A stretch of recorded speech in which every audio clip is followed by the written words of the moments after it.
Características del Corban Hatat, segunda parte. Las diferentes clases de ganado usadas para la ofrenda por el pecado. En Vallicra 4 vemos que se usaban diferentes clases de ganado, ¿no es cierto? En primer lugar acá tenemos un toro, un macho cabrío, una cabra o una cordera. ¿Sí? El toro era ofrecido por el pecado del sumo sacerdote o de la congregación toda. Los vamos a estudiar bien en detalle un poco más adelante. El macho cabrío era la ofrenda de un jefe, ¿sí? Podía ser un jefe de tribu, ¿sí? O de algún tipo de persona que tuviera una autoridad importante, un gobernante, ¿sí? O una cabra o una cordera era la ofrenda del individuo, del pecador individual, ¿no es cierto?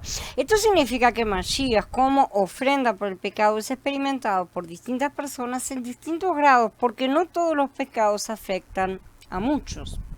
Los pecados personales afectan a la propia persona e inclusive sí pueden afectar a su familia, por ejemplo, si es un cabeza de familia, ¿no? Pero continúan siendo pecados individuales, de cualquier manera no se extienden más allá de ese ámbito. Y ya en el caso de aquellos que son autoridad delegada de Yahweh, tanto en el aspecto sacerdotal como en el aspecto gubernamental, los ancianos, los jefes de tribus, etcétera, ¿no es cierto?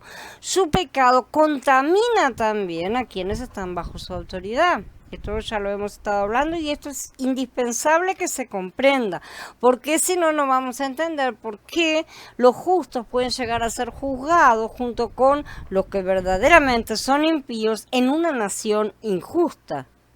Como ya ha sucedido muchas veces con Israel mismo, hablando como el ejemplo ideal, ¿no es cierto? Entonces, también contaminan a los que están bajo su autoridad, por eso tenemos diferentes medidas, por así decir, en este caso del asunto del pecado, pero en sí mismo, como ofrenda por el pecado, Mashiach no difiere en tamaño, ya lo hemos dicho, él siempre es el mismo, evidentemente, en nuestra experiencia personal existen diferencias de grado en nuestra comprensión, en nuestra presentación y aplicación de Mashiach como la ofrenda de pecado, ¿no es cierto? Pero cuando se trata de autoridades delegadas, su ofrenda, o sea, el arrepentimiento de Mashiach, debe ser mayor en cuanto a que la persona debe priorizar la tarea que le fue encomendada y para la cual recibió la autoridad por encima de otras cosas, justamente, porque bajo su cabeza hay otros que pueden salir comprometidos, aún sin saberlo, aún sin malas intenciones, ¿sí?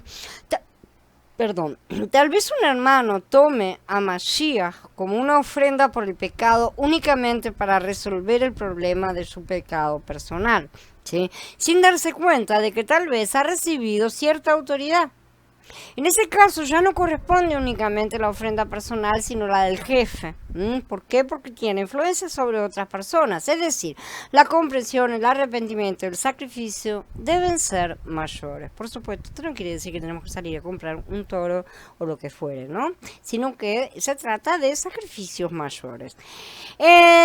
Otra de las características, por supuesto, como siempre, que tiene que ser un animal sin defecto, ¿sí? Dice que la ofrenda por el pecado, en varios pasos que lo menciona, debe ser sin defecto. Esto simboliza, como siempre, que Mashiach no tiene pecado. Al que no conoció pecado, por nosotros Elohim lo contó como pecador, para que en él se nos contara a nosotros como justos delante de Elohim. Esto es justamente ese intercambio que se realiza con la exposición de manos.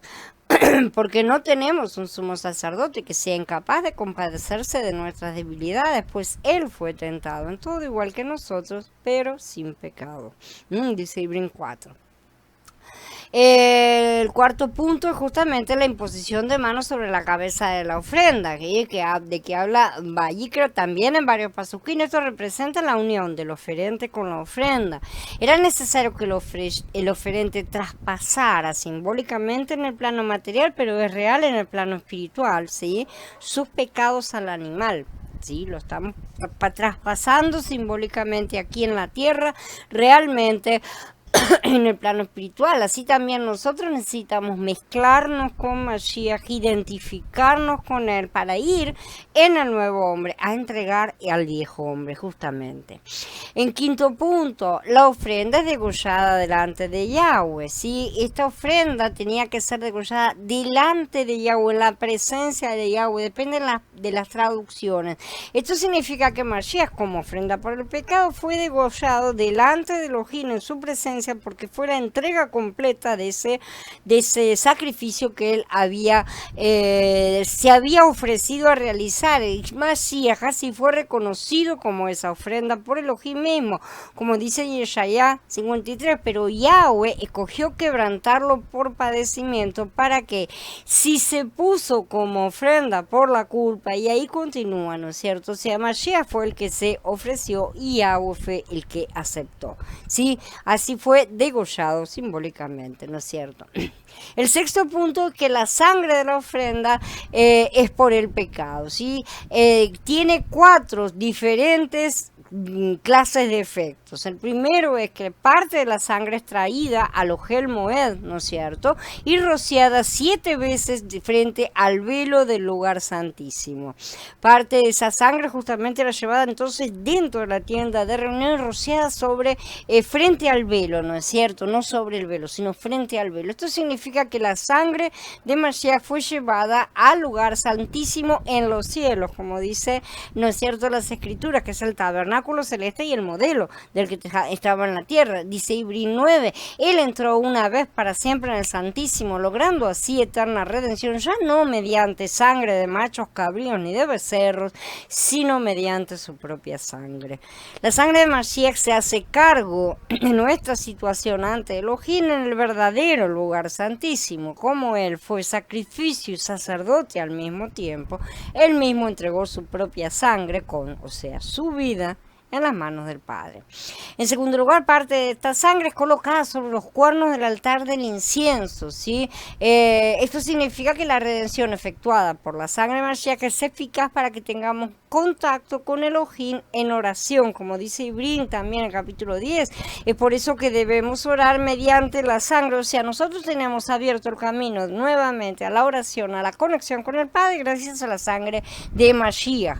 Y así podemos tener contacto con Elohim nuevamente mediante esta sangre. Esta sangre nos abre camino, ¿sí? Esta sangre aplicada a los cuernos simboliza que el canal de conexión con el Padre está abierto en todas partes, y que hoy nuestras oraciones pueden subir al trono con poder, porque nuestro Cohen Gadol es justamente ese poder.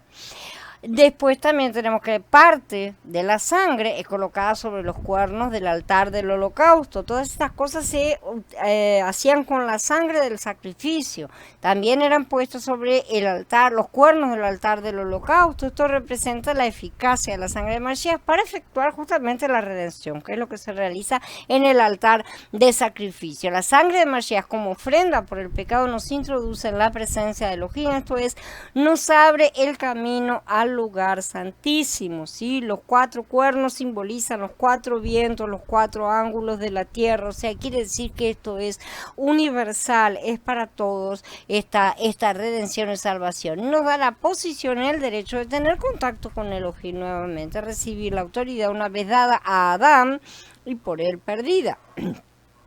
El resto de la sangre finalmente se derrama al pie del altar del holocausto, ¿sí? Ahí se derramaba al pie. Esto significa que la sangre de Mashiach fue derramada en el madero para que tengamos paz en nuestra conciencia, dándonos justamente la certeza de haber sido redimidos y aceptados por Elohim. Esa sangre también es derramada por tierra. En su momento la tierra liberará toda la sangre y la sangre de Mashiach da cobertura. La sangre de por supuesto, la sangre de los animales era justamente una cobertura parcial, temporal, ¿no es cierto? Pero la sangre de Mashiach es eficaz para siempre. En séptimo lugar, tenemos que las partes internas son quemadas sobre el altar del holocausto. Y todas las partes internas, como ya vimos, esto es común a todas las ofrendas, ¿no es cierto? Toda la grosura que cubría las partes internas que estaba sobre ellas, los 2 riñones, la grosura que estaba sobre estos riñones, lóbulo del hígado, todas esas partes internas eran quemadas sobre el altar del holocausto. También hay varios pasuquín que mencionan exactamente esto, porque se repiten con las diferentes ofrendas. Esto significa que las partes internas de Mashiach, o sea, la parte tierna, dulce, la parte interna de Mashiach mismo, son ofrecidas a Elohim para su satisfacción a fin de que Él esté dispuesto a perdonarnos. Esa es la mejor parte de Mashiach y pertenece a Elohim. En todos los sacrificios, las partes internas y las gorduras que los recubrían pertenecían únicamente a Yahweh. Ya lo hemos estudiado. Comer de esa gordura era pecado con pena de caret, o sea, de ser cortados, ¿no es cierto? Si alguien come grasa de animales con los que se hace ofrenda encendida a Yahweh, aunque lo hubieran sacrificado para comer, cosa que también estaba permitido, ¿sí? La persona que la coma será cortada, o sea, caret, de su parentela. Dice Vayikra en el capítulo 7. Estas partes de la ofrenda por el pecado eran quemadas entonces sobre el altar del holocausto. Esto significa que Elohim acepta la ofrenda por el pecado sobre la base del holocausto. Recordemos que todas las ofrendas que son quemadas en el altar del holocausto son colocadas sobre el sacrificio perpetuo, que es el holocausto continuo que está sobre el altar, un becerro a la mañana, un becerro a la tarde. Continuamente están esos holocaustos ardiendo y sobre esos holocaustos son colocados el resto de las cosas que se ponían para arder, el resto de las ofrendas. Sin el holocausto como base, Elohim no puede aceptar la ofrenda por el pecado. Y ese holocausto, gloria a él, es Mashiach.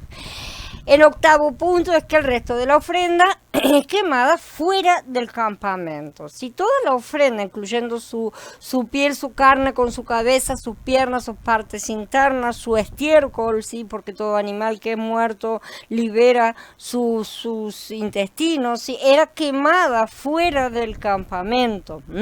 Esto significa que Mashiach, como ofrenda por el pecado, sufrió vituperio al mantenerse fuera de la religión judía como organización humana, lo que era el fariseísmo, ¿no es cierto?, el saduceísmo también y todos los otros ismos, ¿sí? Mashiach fue clavado en el madero fuera de Jerusalén, lo vamos a estudiar más a fondo más adelante, la cual era considerada un campamento que representaba la organización religiosa judaica, sobre todo en la época en que Mashiach justamente fue ejecutado en el madero. Las cenizas hacen que el oferente tenga certeza y paz en su corazón con respecto a la redención que Elohim efectuó por su pecado. Las cenizas son lo que queda justamente, y al solo quedar cenizas quiere decir que Yahweh ha aceptado todo, ¿sí? Son una señal que nos asegura que Él ha aceptado la ofrenda por el pecado ofrecida por la redención de nuestro pecado. Entonces, gloria a Él, el israelita estaba libre de ese pecado. El noveno punto es que la asamblea de Israel es representada por los ancianos, ¿sí? Si toda la asamblea de Israel pecaba errando, los ancianos debían representar a la asamblea por completo, a toda la congregación, a toda la nación de Israel, al ofrecer la ofrenda por el pecado. Sí, esto lo vamos a estudiar más a fondo un poco más adelante, pero lo que interesa es ver que no iba todo el pueblo, aunque hubieran pecado todos por un determinado pecado común nacional, iban solamente los representantes. Esto significa entonces que los ancianos, o sea los jefes, ¿sí?, de la congregación, pueden representar a la congregación al ofrecer a Mashiach como su ofrenda por el pecado, pueden y deben además. Este es el sentido de la administración actual de los sacerdotes de la orden de Melquisedec. Pero cuidado, sí, porque ser un sacerdote es una cosa para siempre y a tiempo completo. Muchos aseguran que son sacerdotes, pero tienen los dos pies bien plantados en el mundo. Por lo tanto, no hay coherencia.